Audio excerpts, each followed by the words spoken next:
We met at a birthday party and my younger sister introduced me to him. My younger sister did an internship at a financial institution where he was a manager. After my sister completed her internship, she moved on to another financial institution after she graduated college.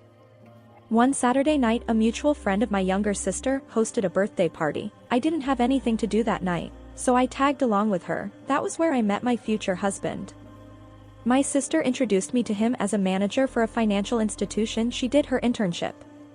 We introduced ourselves and had a bit of banter. Things got heated between us really fast, and within 3 months of our meeting, I was pregnant with his child.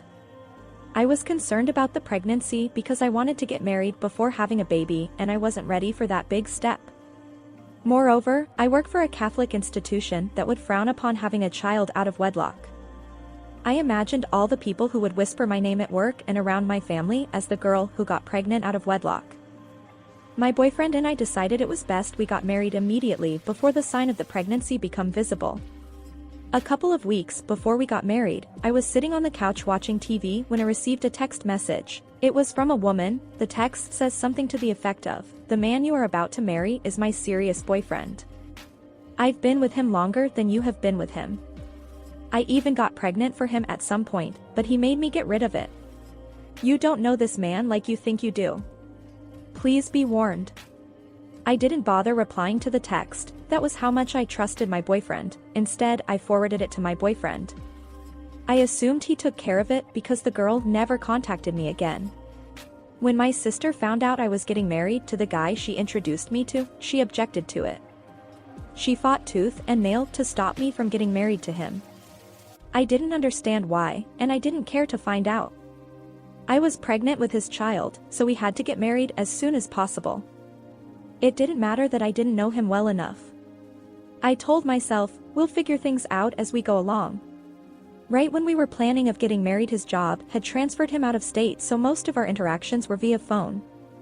It made it harder for me to get to know him in person, but we pushed through and got married. I thought everything went perfectly until I saw our wedding video.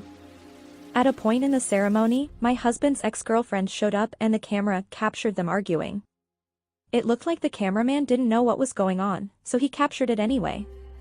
After watching the clip, I asked myself, how was he able to carry on with the program as if nothing was amiss? If I missed this, then what else did I miss? That was when it dawned on me that I really didn't know my husband as much as I thought I knew him. We had a baby, but that didn't stop me from trying to find out what I was missing. After we got married, I was excited to move in with him. I found a different job in the town he now lives. Living with him was going to give me the opportunity to know him a lot better. We now share a child now. Over the time we lived together, he would receive strange calls at night, stay late for work, and always have excuses for everything. I tried to get into his phone, but I didn't have his password. One day I brought him lunch at work and noticed that he had a young secretary. We quickly got acquainted, and she fed me information about his daily affairs. I only had to ask the questions, and she would tell me the answer.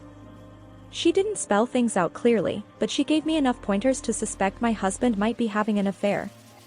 After suspecting that he was having an affair, I knew that I would learn more about it if I could gain access to his phone. I went online looking for help and found that I could install a messaging spy app to monitor his comings and goings. It took me weeks to get an opportunity to install it on his phone. One evening before we went to bed, I watched him unlock his phone, dropped it on a nightstand, and went to use the bathroom. Before the phone timed out, I took it outside the house and installed the spyware. Before I went back into the house, I got an opportunity to search through his phone and I didn't miss it. After going through his phone, I nearly collapsed. I found out that he dated a colleague of mine I introduced to him some time ago. We were yet to get married when that affair happened. He was also flirting with my hairdresser. They were texting each other back and forth. He was also having an affair with one of his ex-girlfriends who was married. He also had a girlfriend at his workplace and also had another one at a university closer to where we lived. The secretary who I turned to for information was also one of the girls my husband was hitting on. There were many others that I don't even remember. When I got back to the house, I was in tears. He was looking for his phone. With anger, I smashed his phone to pieces, which was a big mistake because it would have helped me track what he was up to. I told him that I was getting divorced from him, and he started denying the affair, acting innocent. I told him that I saw the text messages, and he told me that it was all fabricated. I picked up the pieces of the phone to try to show him, but the phone was too damaged to even show anything. I felt pretty stupid for destroying the evidence I would have used against him. Without evidence, it was his words against mine, and he wasn't budging. He accused me of destroying his phone for no reason. Then and there it was clear to me how manipulative my husband was. For once in my marriage, I realized that I didn't know who I was married to. I told him that we're getting divorced as I left the room. He kept claiming to be innocent and calling me crazy. I saw the signs from the beginning, and I ignored them. The following week, 2 things happened. The first one was that we started sleeping in separate bedrooms, and the second one was that I found out that I was pregnant. All hope of leaving him went out the window. I felt it was too late. I had to accept things as they were and carry on with the marriage. He was happy when he heard the news of my pregnancy. He tried to make amends, but I no longer trust him. I fell out of love for him and thought about removing the baby. Eventually, I spoke with my mother and sister, and they were against me removing the baby. I told my younger sister that I no longer feel safe in my house, and I am always crying, and she suggested that she come and stay with us till I can control my emotion. The first day my sister moved in with me and my husband, she confronted my husband for how he had treated me. My husband was strangely calm, and I felt like my sister was overreacting, but it comforted me that she was there for me. While my sister was still living with us, we later reconciled. I didn't entirely trust him, but I hoped for the best. One evening I was craving for spicy soup. I thought it was maybe because of my pregnancy, so I went to the grocery store. When I got back home, my sister and my husband were not home. My husband came back home first and told me that he went to see a friend. A few minutes later my sister came back home and said she went window shopping. I didn't suspect anything till I went outside and noticed something peculiar about the dirt on both my husband and sister's shoes. I wouldn't normally notice something like this, but it was too much of a coincidence to ignore. I thought maybe because I was pregnant my senses were heightened, but the further I look into it the stranger it become. The dirt on their shoes is a specific blue color that could only be found at a particular fun park close to our house. That was when I suspected that my husband and sister went there. They staggered their time of return as not to arouse suspicion that they were coming from the same place. And when they returned, they voluntarily lied about where they went.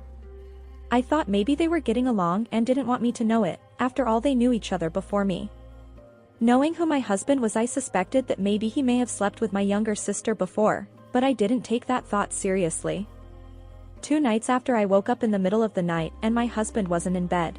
I went to the living room and I couldn't find him. Something told me to go to the guest room when my sister and my child were sleeping. The door was closed. I opened the door to a dark room and all I heard was sounds of people scrambling in the dark. I turned on the light to find my husband and sister hurrying up to put their clothes on. I was in shock, hyperventilating. I couldn't breathe. All I heard was my sister begging me, telling me that it was my husband's fault and he forced himself on her. I couldn't remember much after that. I felt like it was an out-of-body experience. I tried to scream, but I couldn't. I tried to move my body, but I couldn't. My husband and sister took me to the hospital where I miscarried. When I woke up from the hospital, my sister and husband weren't there. They were afraid of how I would react when I wake up at the hospital. While I was in the hospital, I received a call from my mother, and she told me that my sister confessed that my husband forced himself on her. I am not sure I agreed with her side of the story. I would later find out that my husband and sister dated while she was at the university, and that was how she got her internship at his workplace. He is actually my sister's first, the man who broke her walls. I was shocked. I was like, why didn't they tell me right from the start? Why will my sister hide such a thing from me? I am sure if she told me, I wouldn't have gotten close to him, let alone find myself married to him. About 2 months in, I am now living with my mother. I am not on speaking terms with my sister. I am still working through the divorce process with my husband. Cheating flows in his blood and nothing can help. There is so much I want to add, but I will stop here. As karma would have it, my husband was let go from his job due to many women complaining against him.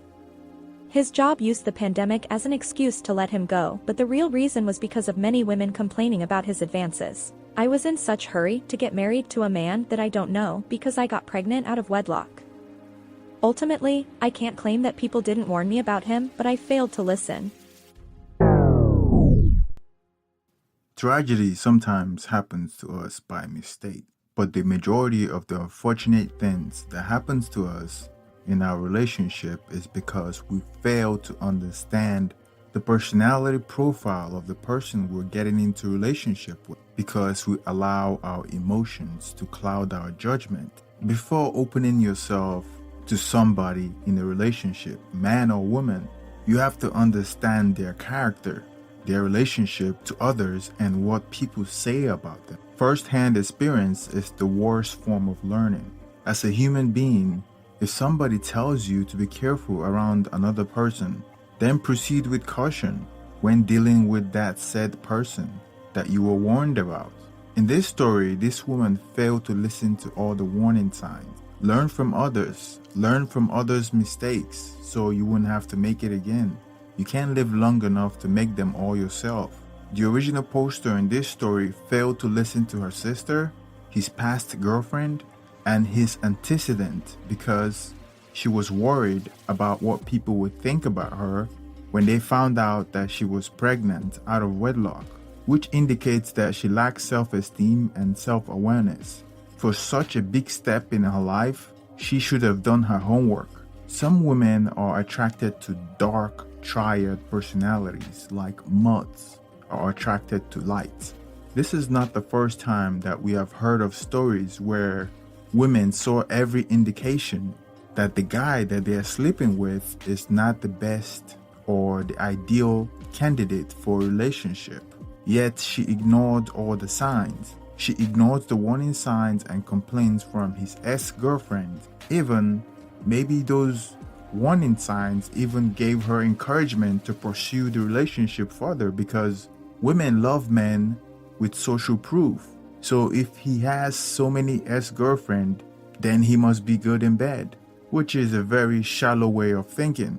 But this guy seemed to be a guy that has money because he works in a bank and has his own secretary, and he has that dark triad personality. So he is a gold mine for women that lack self-esteem, which is why he's able to attract so many women. Remember, in order for him to have sex with so many women, women have to accept them, because women are the gatekeeper of sex.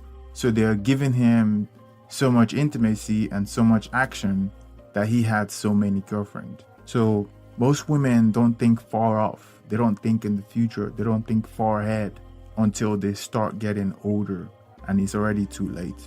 And some women nowadays don't even know what they want. 1 minute they're complaining that they can't find a good man, but yet they continue to date losers and men with dark triad personality. I'm sure she stepped over a lot of good men to be with this man. My guess is that she has a very low self-esteem. Marrying someone because you're pregnant and ignoring all the signs and advice shows that she deserved what she got. She ignored all the red flags, maybe because he was a bad boy. She even mentioned that her sister fought tooth and nail for her not to marry him, but yet she married him anyway. But then this sister is not innocent because she turned around and slept with the same guy. And I can assure you that he didn't force himself on her. The lesson in this story is that women shouldn't step over a good man because they want the quintessential bad boy. Then again, toxic people attract toxic people. There are no surprises in this story. She got absolutely what she deserved.